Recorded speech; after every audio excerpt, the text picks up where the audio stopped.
I can be brief, but first of all I want to mention about when you talk about the indigenous movement, I think one very important group, maybe the most important grouping together with indigenous, is the scientific community. And I think also the anthropologists, even if I had a problem with them in the beginning, but later on it became a new breed of anthropologists, and I think the anthropologists have been quite important part to together with the indigenous movement to lift up the indigenous matter globally. And then of course other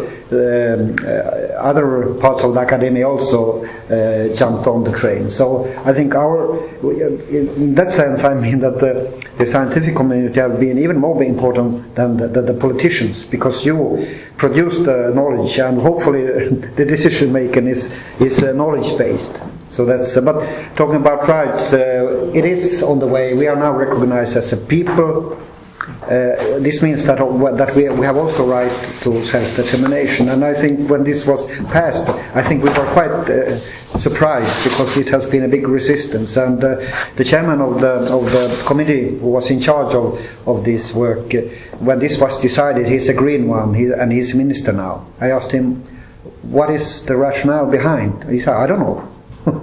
And then he said, Peter Eriksson, I don't know if my colleague understand what they decided. And that's maybe true, that's because if you recognize Samis as a people, it is quite an obligation.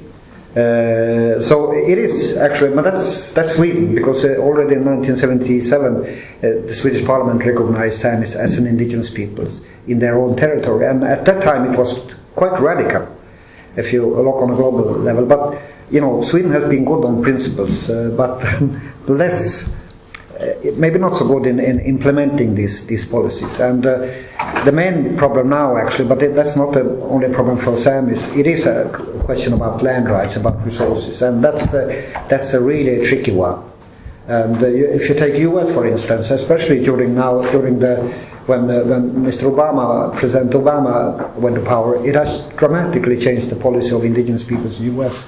And this means also quite an important step for indigenous people as a whole, because U.S. is U.S. Of course, there are some problems, there are minor problems, but still it is quite important that that type of state take some kind of a lead. But we don't know what happened in 2 months or 1 month. That's another story. But the land rights matter is important, and that's also a problem for the scientific community, because during a court case up in Ellacarin last year, the government, the Lord Chancellor, the highest who was talking on behalf of the government, was blaming that the Swedish scientific community is biased. They are too pro-Sami. So be aware, you are, and that's quite a strange comment from the government. But at the same time, I think you should be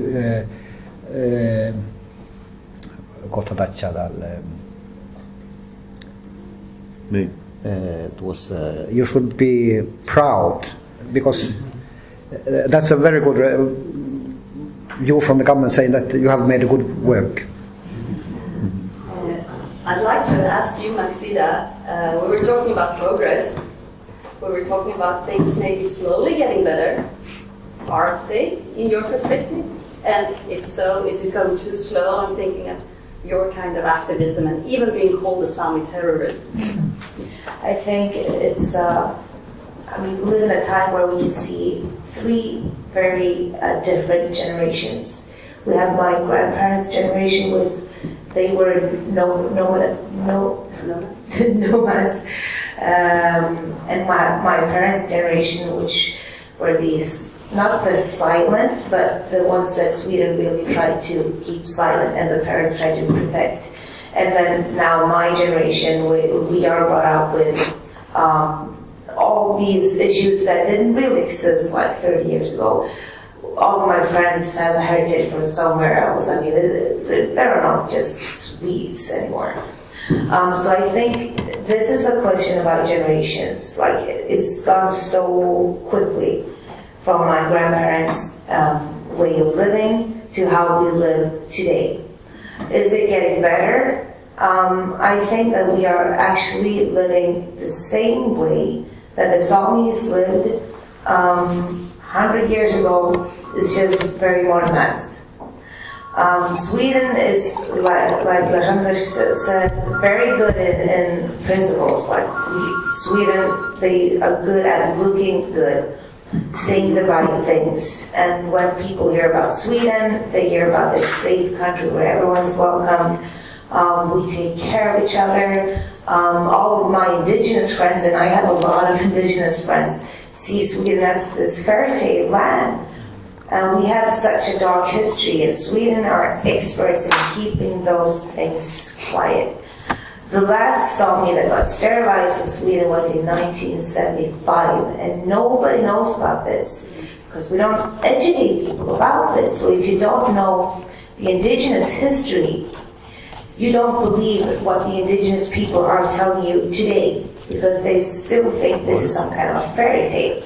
So that's why when I talked about before that I wanted to make the music more modernized and I wanted to create this Sami dance floor, it's also because we need to tell people that we do exist for real, that it's not just these image about the Sami standing on the top of the mountain yoking the reindeer. It does exist, but there's a history behind it, and there's a presence and there's a future as well. So I think Sweden are very good at telling people that yes, we have knowledge. So they are the indigenous people of Sweden, but they don't do, to be honest, nothing. I did Som and Anthropology, which is this radio show. It's a huge radio show in Sweden, which is I was very honored to do this program, and I choose to do my program all about the Samis, the Sami rights, instead of talking about myself, because I thought this is the perfect time to reach out to everyone that do not want to listen. I will force you to listen because I know you will listen to Som and Anthropology. So I use, that is my technique, to get the word out. So Sweden are good at showing Samis off, but they do nothing for us. The industries, we talk about the mining industries in Sweden, that's the blooming industry. Like Norway has its oil, and we have the mining industry. And if they would care about Sami rights, first of all, you would sign the FN Convention, ILO 169. They won't. What I was supposed to tell you about this Som and Anthropology is I met Birgitta Olsson.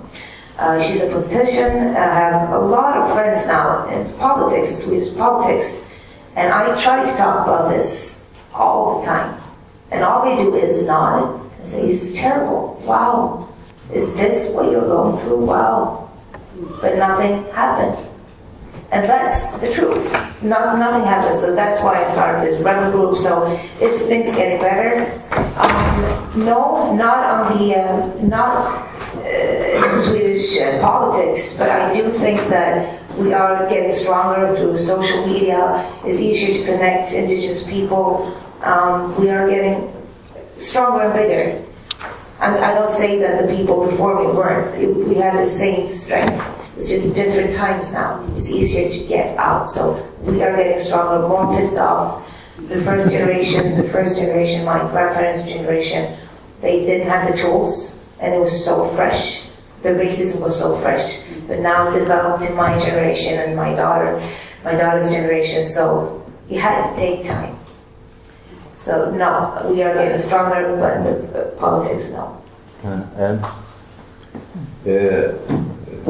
the thing, as I see it, from people, from Samis born from 1950s to 1930s, even a lot of Sami people were ashamed of themselves. Even if we didn't, we stood up for our people in the 70s. It was kind of a cultural revolution. But even though that we were so colonized in our minds that we actually believed that our culture was not as good as Swedish culture, and it was tough, for us really to say this is not the way. And what I see today, this Maxida's generations, they don't have this, not in the same way. They have been brought up it's good to be a Sami, and I don't see that it was a case for all Samis. And Hugh, did you see that? But because you came to Sweden just during this period of CSV movement and so. What do you say about that? Do you have any? About the resurgence of and destigmatization? Yeah. Something very, very apparent. Definitely. And though to some people they felt it went overboard with the CSV, and some were accused of being racist themselves because it supposedly stood for pure Sami blood, and you have to be a pure Sami blood. That's since didn't necessarily have that interpretation, but it was a major accusation, and there was a lot of heavy debate about it. That's true. But one thing that I wanted to point out in this discussion was, for example, the things that Karina was mentioning, and some people have mentioned, Lars-Anders mentioned about certain things getting better. Yes, there are certain things that have gotten better. The Sami have been recognized as a people. The Sami have been recognized as a one of the 5 national minorities. But I wonder why make a distinction in national minorities? I think that's not necessary. I think all people in Sweden should have the rights that those 5 national minorities have. But anyway, there have been a number of points that have been positive for the Sami, and the right to speak the language and the right to get language support. The state pours a lot of money into publications of literature, Sami theater, things like this. But those are all, mark well, things that are win-win kinds of things. It's supporting Sami theater does not detract from supporting anybody else's theater. Supporting Sami language doesn't detract from supporting anybody else's language. But when it comes to what we call zero-sum game issues, then it's an entirely different story. There has been not an inch really given for Sami land claims, because if you support Sami land claims, you're going to take it away from somebody else. If you support Sami hunting rights, you're going to take it away from somebody. What they actually did was they talk about pessimistic things. They confiscated Sami exclusive hunting and fishing rights. I mean, confiscated without due process or just compensation. They just took it.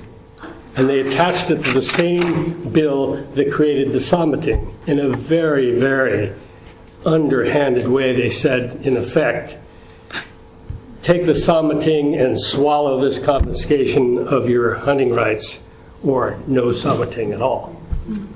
So Sami were in a tough position. They had to accept that and go along with it. So you go along with it. So there are a lot of issues that are still, I think, very important. As you say, a lot has happened on the international law books, but as Maxida and others have saying, what has actually happened on the Swedish law books? In the U.S., it's so that if in the U.S. America ratifies an international convention or agreement, it automatically becomes United States law. And the Supreme Court can overturn it if you haven't obeyed according to that thing you ratified. Not so in Sweden. If Sweden ratifies something, it's just seen as a statement of good intent. And it has to be, the term is, I found from the Swedish jurist, transposed into Swedish law before it becomes legally binding. So Sweden ratifies all kinds of things and thinks very highly of itself and looks good, But if push comes to shove, it doesn't hold because it hasn't been transposed into Swedish law yet. And there are a number of issues that you can see that Sweden is always saying, oh, we brought up time and time again the absolute discrimination of Sami women in many ways due to the legal form of ownership and voting rights in the Samebys. And we pointed this out. We even had a motion to the parliament, and they said, oh yes, oh my gosh, you're absolutely right, they said. But we have to wait for the ongoing Sami investigation. We can't make a law about this until the ongoing Sami investigation has said its piece. And that was about 20 years ago. And there is always an ongoing Sami investigation.